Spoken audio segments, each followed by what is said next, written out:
Saudaraku, bayangkan seorang pedagang yang luar biasa sukses.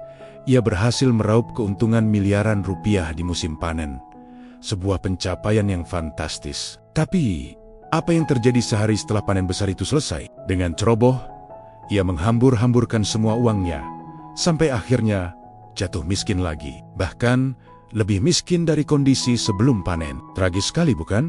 Tapi tahukah Anda, gambaran menyedihkan ini adalah cerminan nyata dari apa yang bisa terjadi pada kita setelah bulan Ramadan usai. Di poin terakhir kajian kita ini, Syekh mengingatkan kita sebuah pesan yang sangat penting.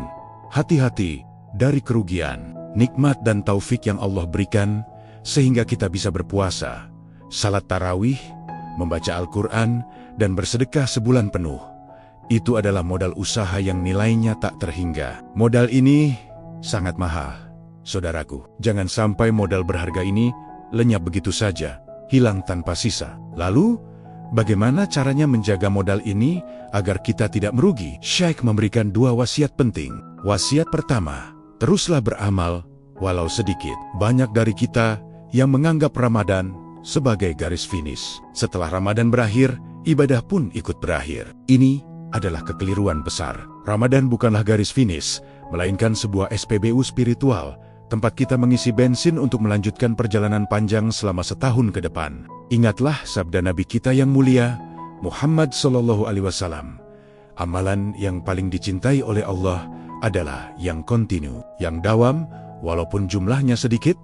Ini kuncinya. Lebih baik kita membaca Al-Quran 1 halaman, tapi istiqomah setiap hari, daripada membaca 1 juz penuh, tapi hanya saat Ramadan. Lalu setelah itu, Al-Qur'annya kita tutup rapat-rapat selamanya. Konsistensi, itulah kunci untuk meraih keuntungan yang abadi. Wasiat kedua, dan ini mungkin yang paling menakutkan, jaga pahala dari kebocoran. Sadarilah bahwa pahala dari amal syalih yang susah payah kita kumpulkan, ternyata bisa hilang, bisa berkurang, bahkan bisa batal total karena maksiat yang kita lakukan setelahnya. Ada sebuah kaidah akidah yang penting untuk kita renungkan. Keburukan yang dilakukan belakangan mampu menghapus kebaikan yang telah lalu. Allah Subhanahu wa Ta'ala berfirman dalam surat Muhammad ayat 33, "Dan janganlah kamu membatalkan amal-amal kamu." Sebagian ulama menafsirkan ayat ini dengan peringatan.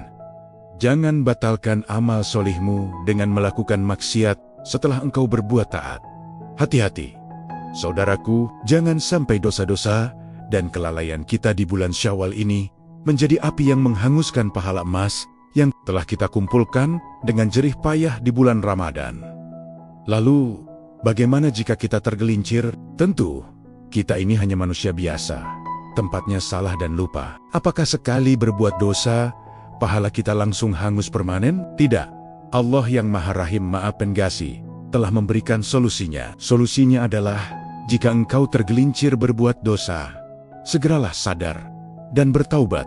Jangan menunda-nunda. Dalam surat Al-A'raf ayat 201, Allah berfirman, "Sesungguhnya orang-orang yang bertakwa, apabila mereka dibiong-biangi pikiran jahat dari setan, mereka pun segera ingat kepada Allah." Kuncinya adalah segera ingat Allah, segera sadar, segera menyesal, segera kembali. Hapuslah dosa yang baru saja kau lakukan itu dengan taubat yang segera, agar dosa itu tidak sempat merusak dan menggerogoti modal pahala Ramadanmu yang sangat berharga. Saudaraku, perjalanan kita setelah Ramadan ini masih sangat panjang. Mari kita tutup kajian kita ini dengan doa yang diajarkan oleh Syekh, seraya kita aminkan bersama. Ya Allah, jadikan kami hamba-hambimu yang ikhlas. Lindungi kami dari keburukan jiwa kami dan keburukan amal kami. Karuniakan kepada kami ampunan-Mu, keselamatan di dunia dan akhirat, serta anugerahkan kepada kami husnul khatimah. Semoga Allah mempertemukan kita kembali di bulan Ramadan tahun depan dalam keadaan yang jauh lebih baik. Terima kasih telah menyimak.